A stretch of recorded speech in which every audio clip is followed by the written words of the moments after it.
Tú ya sabes que Te Cambio es la casa de cambio online con el mejor tipo de cambio de verdad. Descarga la app o visita la web y usa el código La Encerrona para ahorrar al máximo tu tipo de cambio y accede a los beneficios de cambio para descuentos exclusivos en las mejores marcas.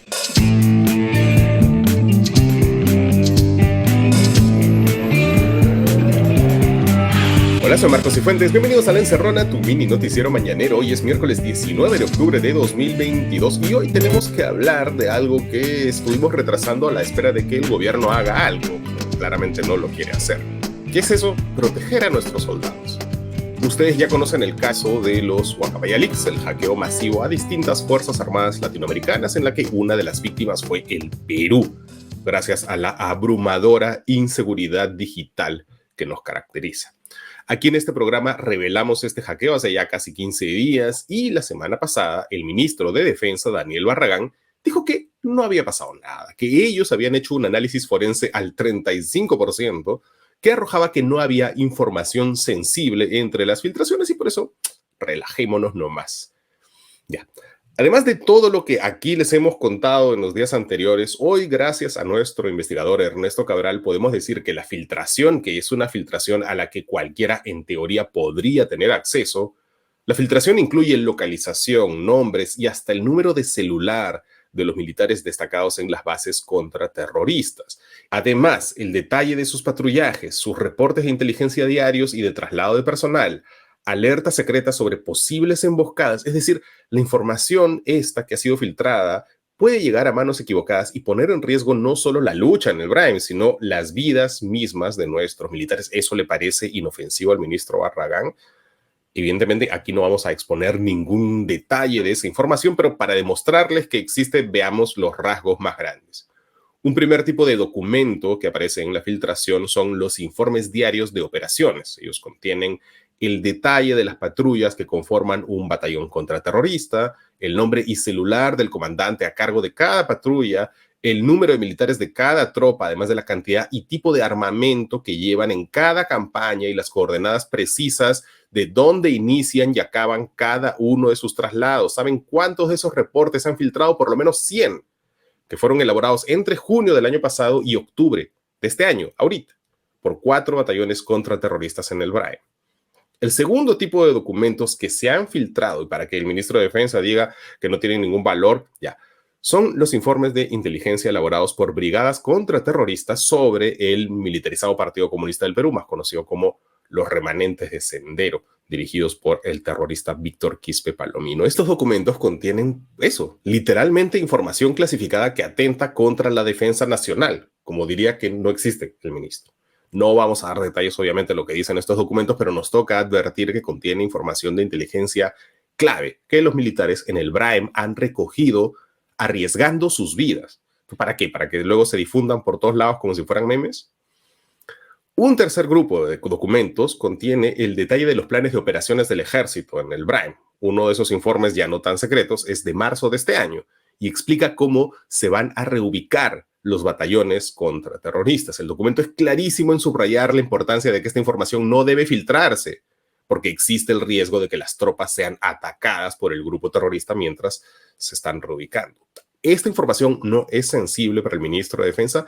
Hay que tener en cuenta que esto que estamos dando es información que los activistas de Guacamaya han dado a conocer, pero eso no quita que otros grupos u organizaciones criminales hayan podido también hackear las cuentas del ejército y las Fuerzas Armadas por su cuenta, aprovechando la misma vulnerabilidad que aprovechó Guacamaya. La semana pasada, en nuestro Twitter, nosotros advertimos que el ejército peruano conocía que su sistema de correos electrónicos era vulnerable, por lo menos desde agosto del año pasado, hace más de un año. ¿Por qué?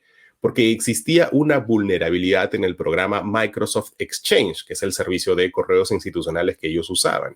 De hecho, los propios Guacamaya Leaks revelan que el ejército sabía de esta vulnerabilidad, porque en agosto del año pasado, la Agencia de Ciberseguridad de Estados Unidos envió una alerta al ejército peruano advirtiéndole de manera urgente que tenían que usar un parche de seguridad para actualizar su sistema. Y luego, en abril ya de este año, el Departamento de Tecnologías para la Inteligencia del propio ejército peruano preparó un informe interno exactamente con las mismas alertas y exactamente las mismas recomendaciones. El presidente del Congreso, José Williams, es un general en retiro del ejército. Pues de verdad, él va a dejar pasar este literal atentado contra las vidas de nuestros soldados en el Brain. Va a permitir que el ministro Barragán vaya al Congreso, les mienta así y no le pase nada. Ya volvemos con los titulares de hoy, aquí en La Encerrona. Comprende lo que está sucediendo en el Perú, América Latina y el mundo con el curso Economía Política Contemporánea que dicta Fernando Villarán, ingeniero y economista, con el respaldo de la Universidad Nacional de Ingeniería.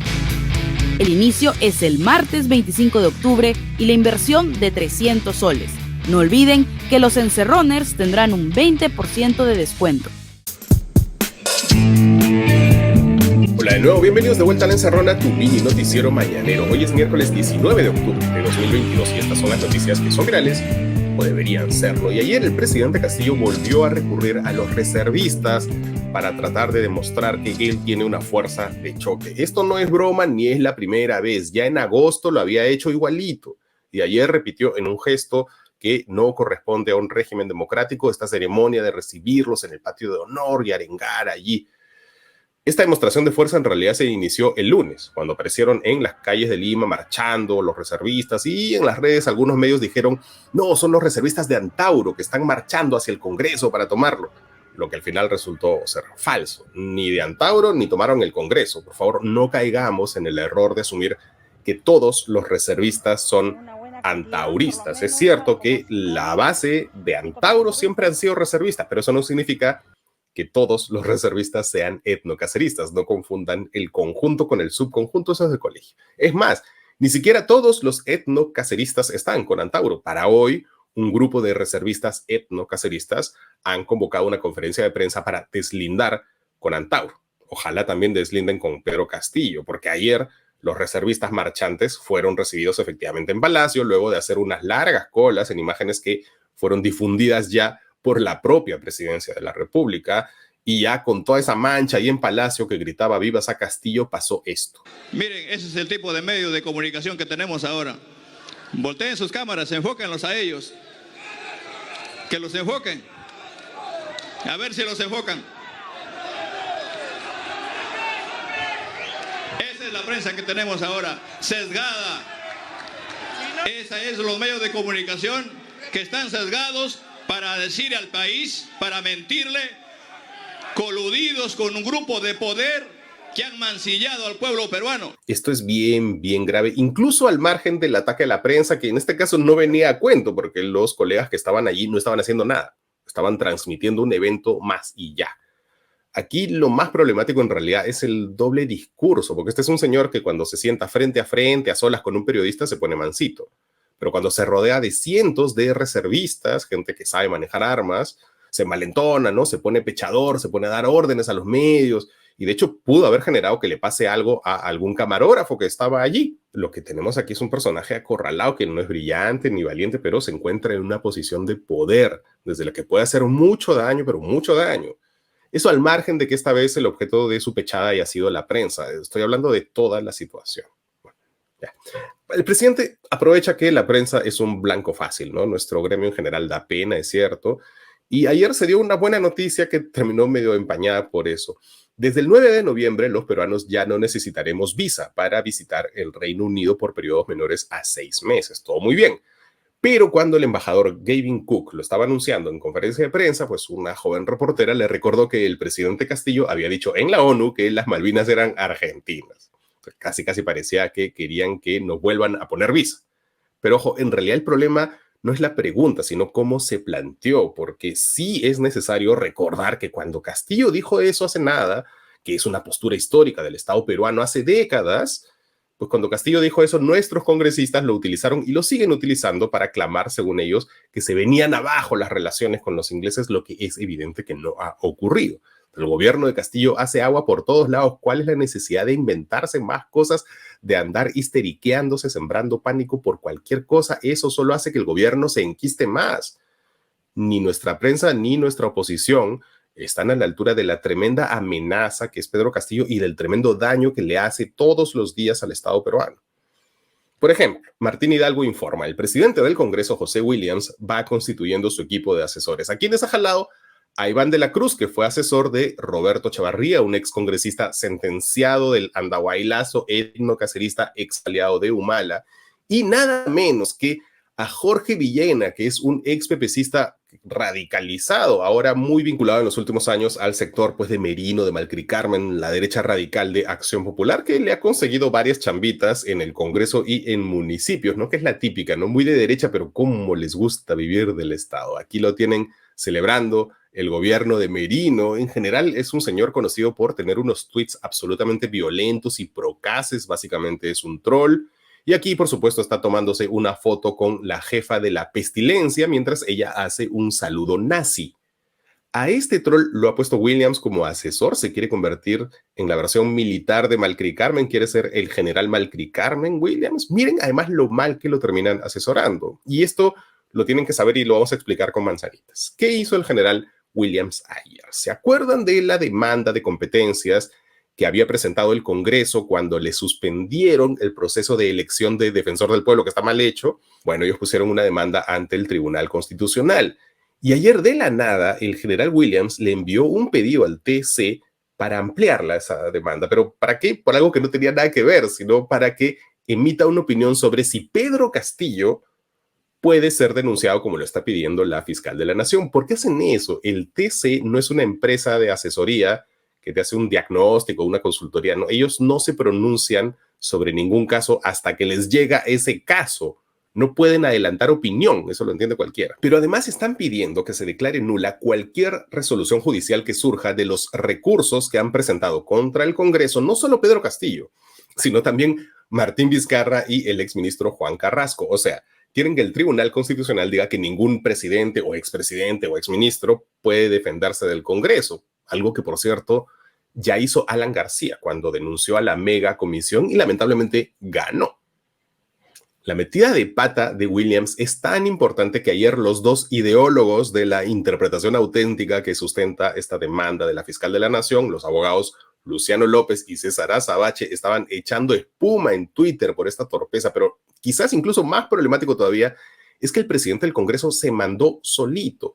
Nadie le pidió a Williams que haga esto, no hubo un acuerdo del Congreso, él se lanzó quizás asesorado por el nuevo troll que tiene en planilla. O sea, un desastre todo, y con esta oposición pues Castillo se queda hasta el 2040. Por cierto, el exministro de Justicia de Alan García, Víctor García Toma, que era la carta principal de este Congreso para ser defensor del pueblo, también se retiró ayer de este proceso que a estas alturas pues parece que queda en el aire, ¿no? Ya para que uno de los fundadores de la Jurásica Coordinadora Republicana te deje tirando cintura, pues estás bien mal. Estos fueron los titulares de hoy, ya volvemos con fútbol, aquí en La Encerrona con Marcos Cifuentes. CIDEPUC. Impulsamos el emprendimiento y la innovación desde hace más de 25 años. Conoce nuestras 4 líneas formativas dirigidas a emprendedores, empresarios, ejecutivos e innovadores. Además, accede a un 20% de descuento en los programas ejecutivos con el código Encerrona CIDEPUC. Descubre el servicio dirigido a empresas, hackatones, consultoría para empresas e incubadora de negocio. Sé parte de la nueva generación de innovadores del Perú.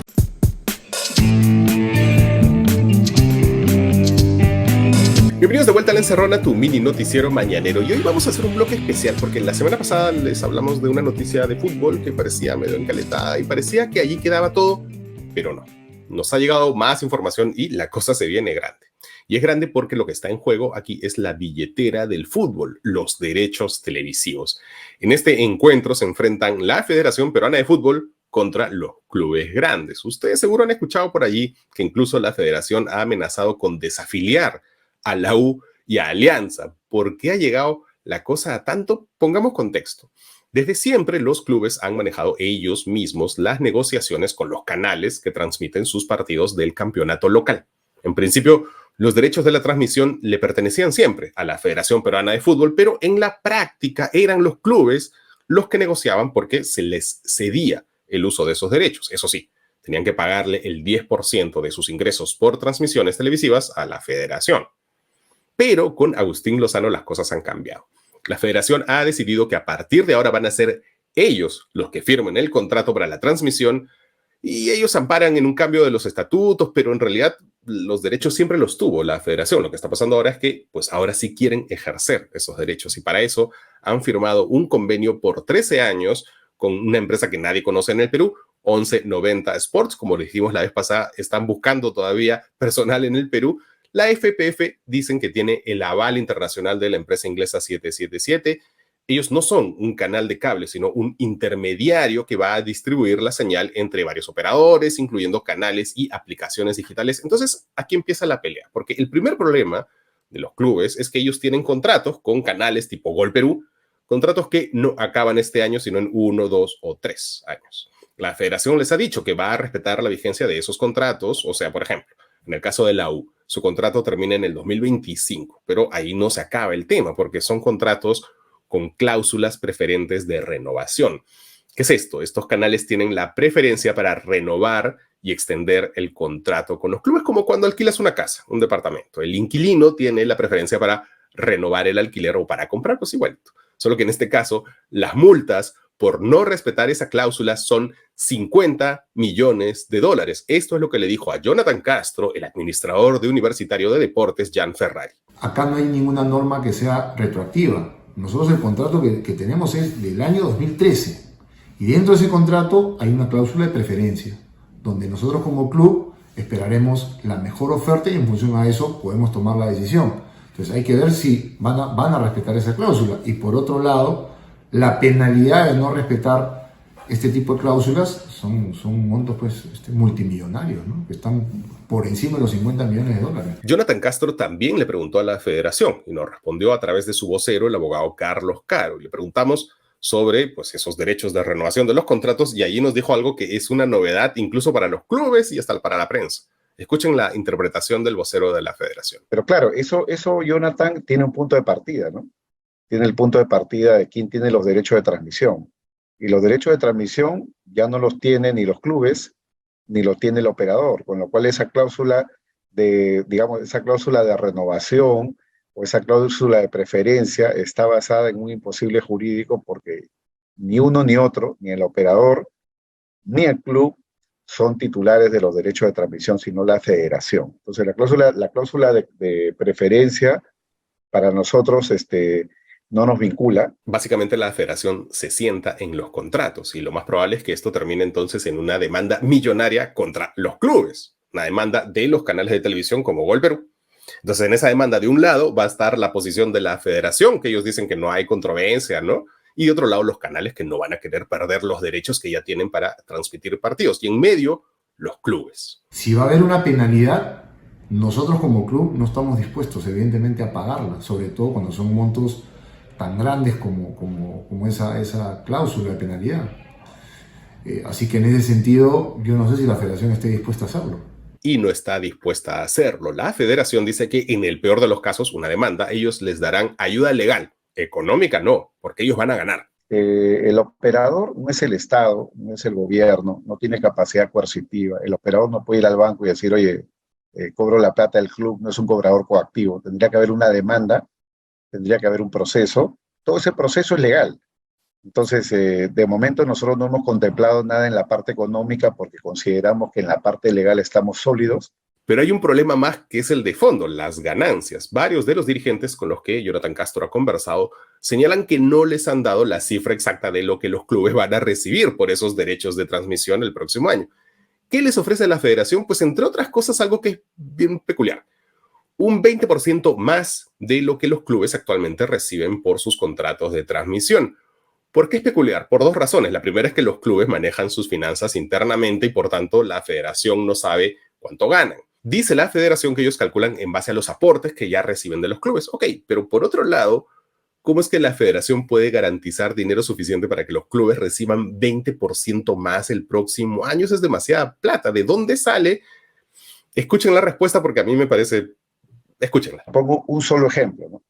Como tú sabes, a partir del 2023, en la Liga 1 se va a usar el VAR.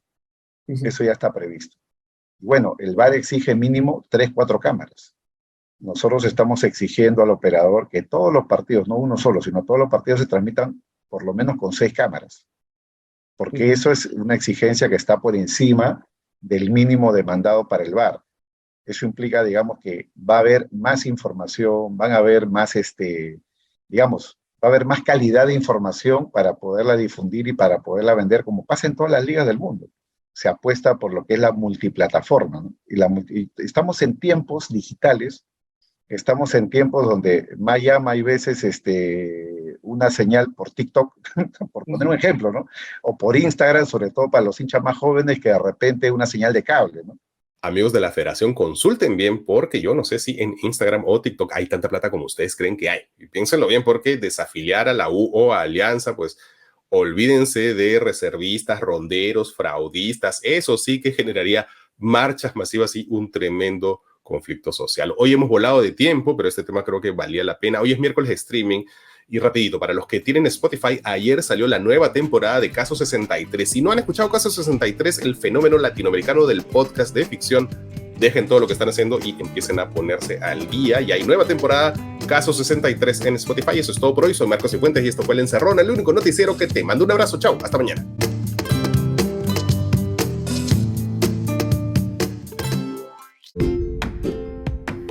¿Te da falta escribir informes? En Metecuento vas a aprender estrategias para redactar como adulto funcional. ¿Quieres escribir cuentos? Saca las historias de tu cabeza. Estimula tu proceso de creación con Metecuento. Soy Regina Limo, guionista y escritora. Vamos a aprender juntos en los talleres de redacción para adultos y escritura creativa. Son 6 sesiones digitales por taller. Empezamos la semana del 24 de octubre. Escribe a talleresmetecuento@gmail.com o visita nuestro Instagram @metecuento. Te espero.